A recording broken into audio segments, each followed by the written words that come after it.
Bisa nih Nesa. Bener. Aku punya ketakutan yang mungkin berlebihan, jadi memang kelepas. Tapi yang jelas, orang kalau trauma, pasti dia akan mengalami ketakutan yang luar biasa. Kalau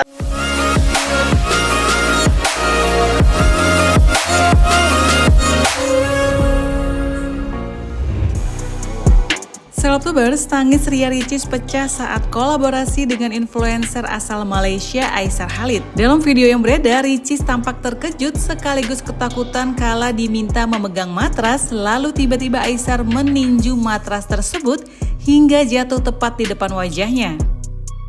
Reaksi spontan Ricis sontak bikin heboh sekaligus membuat netizen bertanya-tanya mengapa ibunda Moana itu seolah punya trauma tersendiri. Namun tak sedikit pula yang justru menyebut Ricis terlalu lebay karena menangis lantaran hal yang sepele. Lantas seperti apa pendapat psikolog mengenai hal ini?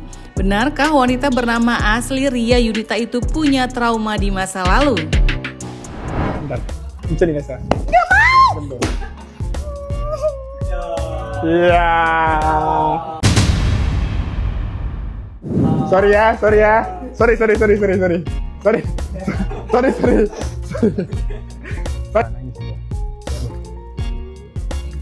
aku udah bilang nggak suka, kamu nggak mau, aku nggak suka. Sorry.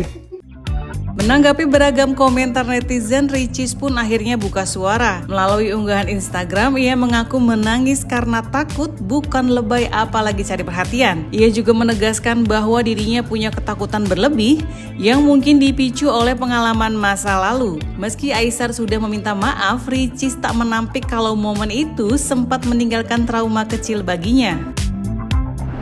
Itu dia bercanda, cuma karena aku punya ketakutan yang mungkin berlebihan, jadi memang kelepasan gitu. Cuman selebihnya udah fine aja, dia udah minta maaf. Netizen juga udah baik-baik aja, dan aku juga enjoy aja karena habis itu juga minta maaf, dan habis itu kita mau ketemu lagi, kita mau kolaborasi. Tak hanya netizen, momen Ricis menangis saat kolaps dengan Aisar juga tak luput dari perhatian psikolog. Menurut psikolog, trauma sendiri merupakan salah satu jenis gangguan mental yang terjadi sebagai akibat dari peristiwa yang tidak diinginkan, menakutkan, bahkan mengancam nyawa. Trauma juga akan merubah respon seseorang terhadap stres di masa yang akan datang. Apakah dia takut bener apa tidak, saya nggak tahu karena ini konten ya. Kalau konten kan bisa pura-pura ya, pura-pura takut, pura-pura apa gitu. Dan kan biasanya orang kalau takut itu pasti ada hal di mana dia diintimidasi dulu atau diapakan dulu. Ini kan kayaknya sudah disiapkan untuk akan dipukul gitu ya, matrasnya gitu. Saya nggak tahu ya, saya belum bisa melihat bahwa itu ada trauma atau apa. Tetapi bahwa dia takut kalau itu benar-benar kena ke dia mungkin aja bisa gitu. Tapi kalau biasanya orang kalau takut diawali dengan pertengkaran dulu atau apa, terus nanti kalau begitu yang satu ngangkat tangan dia merasa takut nih, jangan-jangan seperti kayak mau dipukul nih gitu. Tapi kalau misalnya kayak tadi itu kan kontennya memang udah ketahuan bahwa ini lagi bikin konten. Kayaknya secara mental kan juga udah siap, ini bukan beneran gitu. Saya nggak tahu ya kejadian sebelumnya itu seperti apa sebelum dia seolah-olah dipukul gitu. Maksudnya gini, orang kalau misalnya dia trauma itu kejadiannya bisa sama untuk orang A dan orang B, belum tentu sama dampaknya. Bagi yang satu bisa jadi trauma, bagi yang lain belum tentu trauma. Karena apa? Persepsi orang tentang kejadian itu tuh berbeda-beda. Sehingga kalau kejadian itu bagi seseorang itu kemudian mengena ke dalam dirinya cukup dalam, tersinggung lah, merasa diremehkan atau apa, sehingga kemudian ada lagi juga ibaratnya traumanya karena dia mendapatkan kekerasan, itu bisa. Tapi kalau misalnya memang dia tidak mendapatkan kekerasan, hanya dengan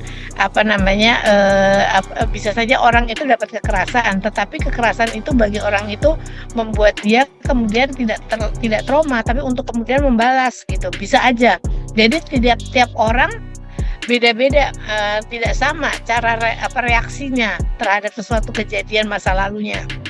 Tapi yang jelas orang kalau trauma pasti dia akan mengalami ketakutan yang luar biasa. Kalau dia trauma, kecemasannya akan luar biasa. Ketakutannya akan luar biasa. Misalnya yang melakukan kekerasan itu adalah suaminya atau saudaranya, orang laki-laki, maka dia bisa saja kemungkinan nanti akan menjadi tidak nyaman dengan orang laki-laki, tidak nyaman dengan orang yang menjadi suaminya, bisa jadi seperti itu. Kalau menurut saya sebetulnya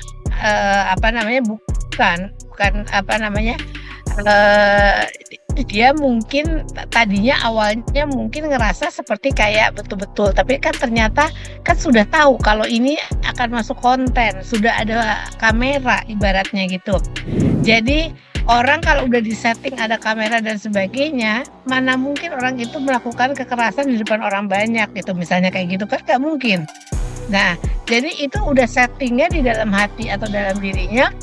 Ini pasti bukan melakukan satu kekerasan sebetulnya, tapi bahwa takut terkena, misalnya kalau nggak sengaja, terus kemudian itu pukulannya terlalu keras bisa mental ke mukanya, mungkin aja karena ini kan yang dipukul juga matras, bukan dirinya gitu loh. Jadi saya merasa bahwa ini bukan seperti tanda-tanda yang akan mengarah kepada membuat dia menjadi cemas dan sebagainya. Kalau menurut saya ya, bahwa dia takut bahwa kena saja pukulannya itu kayak orang misalnya main pukul-pukulan, tentunya kena beneran. Nah itu kan jadi nggak nyaman untuk orang tersebut gitu. Ya biasanya kan dilakukan konseling. Terus kalau misalnya traumanya terhadap apa dulu ya, kita misalnya melihat. Terus kemudian dicoba secara behavior kognitif, merubah perilaku dari pemahaman secara kognitif itu bisa. Lalu kemudian terapi-terapi tertentu untuk membantu dia melewati masa-masanya tidak nyaman itu, misalnya kayak gitu. Nah, tapi kan kalau misalnya sudah sampai parah sekali kan nggak bisa dilakukan sendiri, harus mendapatkan bantuan dari ahlinya gitu.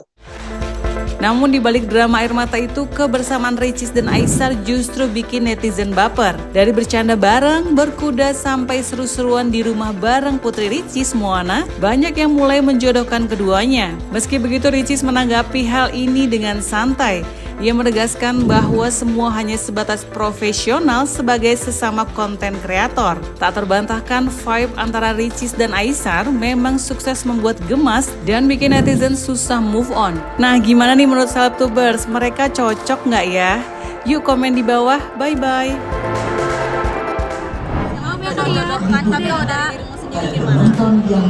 Nggak terlalu gimana-gimana sih, kita juga profesional aja, nggak gimana-gimana. Yang penting kan berteman baik, terus ketemu juga baik-baik aja. Dan itu kita ya terserah netizen aja lah.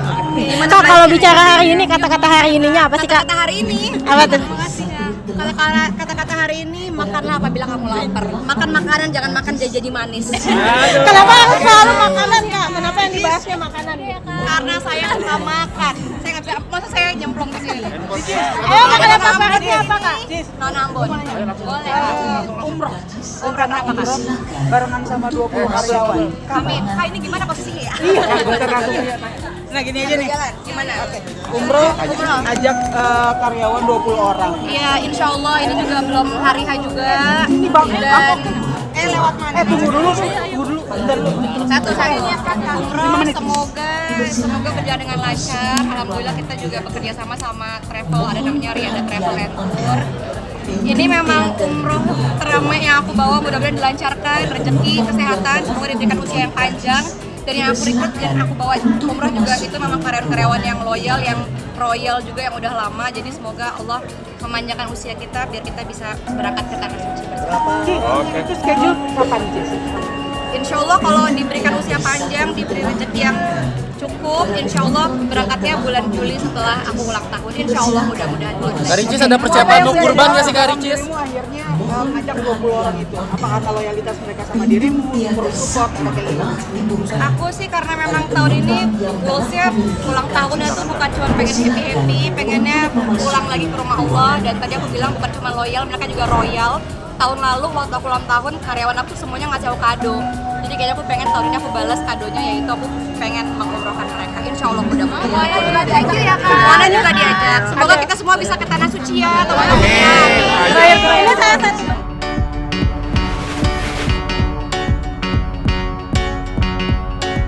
Ricis.